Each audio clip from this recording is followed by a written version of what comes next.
Hello, and welcome again sa aking kusina. Ang gagawin natin ngayon ay sapin-sapin. Ito ang mga sumusunod na ingredients.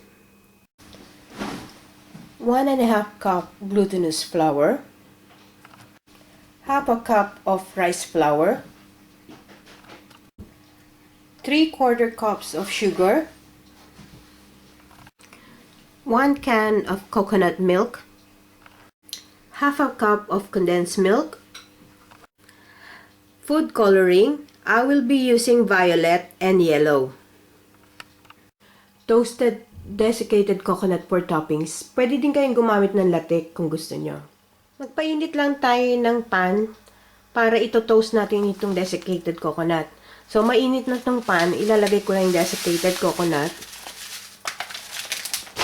At maglagay lang tayo ng a few drops of sugar.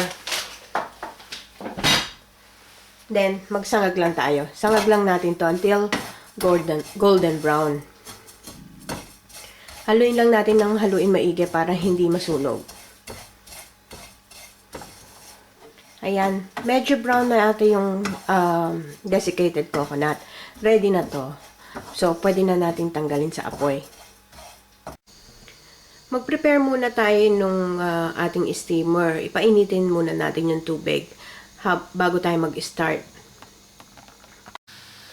Okay, I have a bowl here. Paghalu-haluin lang muna natin yung mga dry ingredients.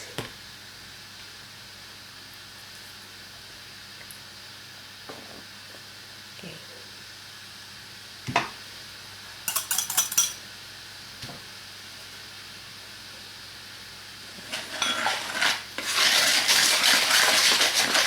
So, haluin lang natin maigi.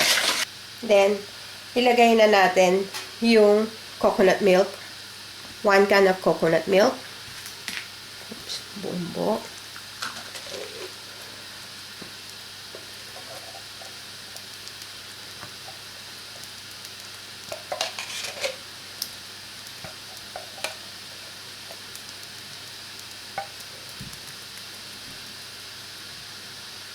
At yung half a cup of condensed milk. So, natin yan.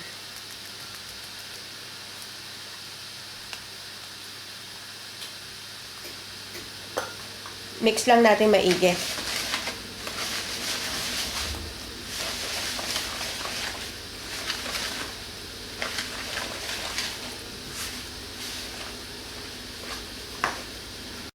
Okay. Haluin lang natin maigi hanggang sa wala ng lumps. Ayan. Pwede na to. Then, we will divide this mixture into 3.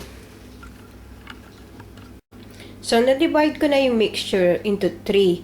So, itong first portion, gagamitan ko ng violet na food coloring. So, kulang tayong konti. And then, just mix it well.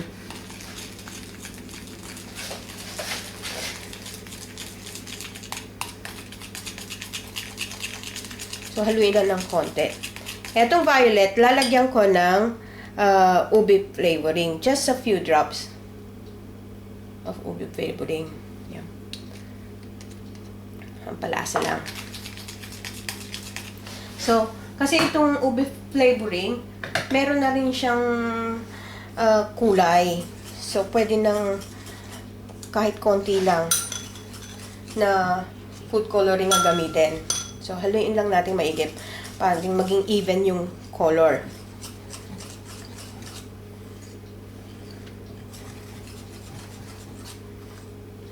Okay. So, this one is ready. Ito naman second portion, gagamitan ko ng yellow.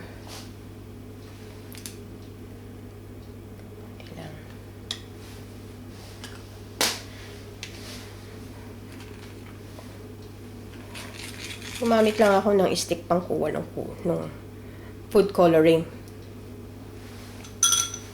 Then, ganon din. Haluin lang natin maigi hanggang sa maging well blended yung color natin. Etong yellow, pwede yung gamitan din ng optional ingredients is langka extract. Pareho na nung ginamit din natin sa ubi flavoring. Kaya lang kasi naubusan ako. So, let's leave it as it is. Plain lang. Walang flavor. So, okay. Ready na rin ito. Ito yung isang portion, yung white. Let's leave it as it is. So, walang kulay. Pwede din itong optional ingredients. Pwede din natin lagyan din a few drops of pandan extract. Pero it's entirely optional. So, yung tatlong mixture, bale, more or less, tag 1 cup each sila. Okay, so ready na lahat. So, pwede na tayo mag-steam. So, ready din natin yung paglulutuan. Ang gagamitin ko, isang small square pan at nilagyan ko ng konting oil. I-brush lang natin yung gilid. This side. And then yung mga gilid-gilid. Brush din natin. Para hindi didikit yung sapin-sapin. Okay. So, ready na to. So, ang una kong ilalagay yung violet. So, wala namang particular order, pero gusto ko lang mauna yung violet.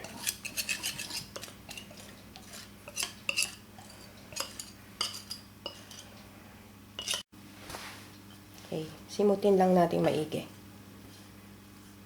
Para walang sayang.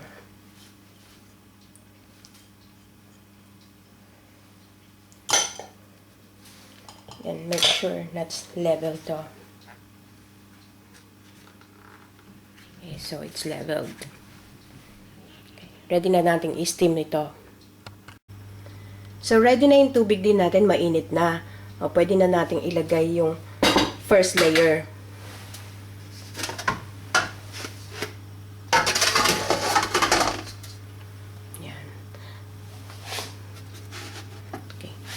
We will cook this about 10 minutes, one layer at a time. So, yung takip, kinoveran ko lang ng tea towel or cheesecloth para mag-absorb ng water. Okay, balikan natin after 10 minutes. Okay, this been steaming for about 10 minutes now. So, check natin.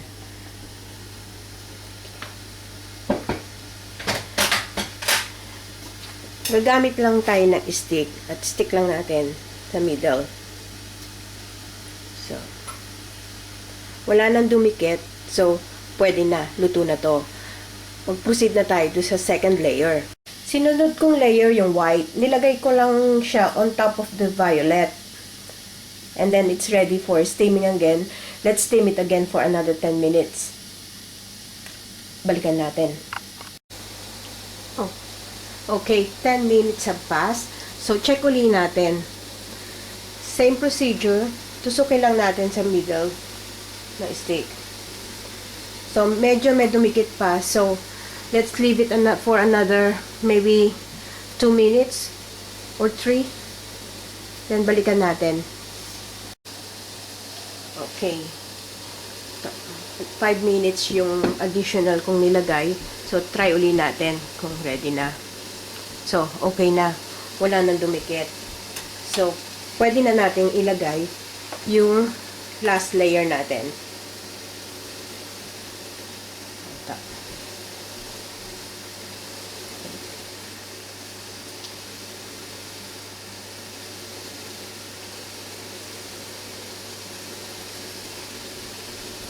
Spread lang natin.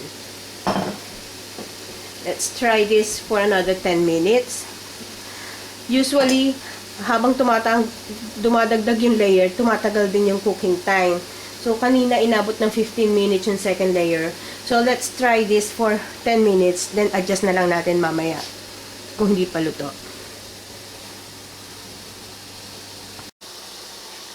Okay. This been steaming for 10 minutes. Let's check it again. Sukin natin sa gitna.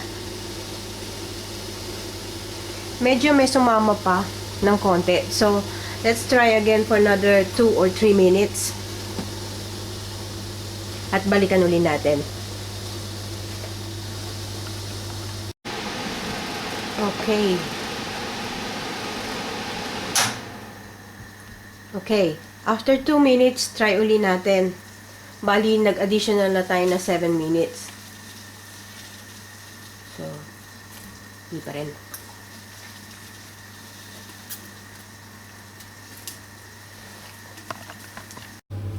Okay. 3 minutes have passed. So, let's try it again. So, okay na to. Kasi dry na yung ibabaw. At saka, kumano na yung sides niya. So, pwede na nating patayin. So, here's our finished product.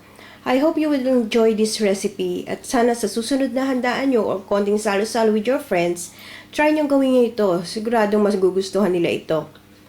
Salamat sa panonood at sa uulitin. Asahan ko kayo nung kita ulit tayo sa next video ko. Salamat!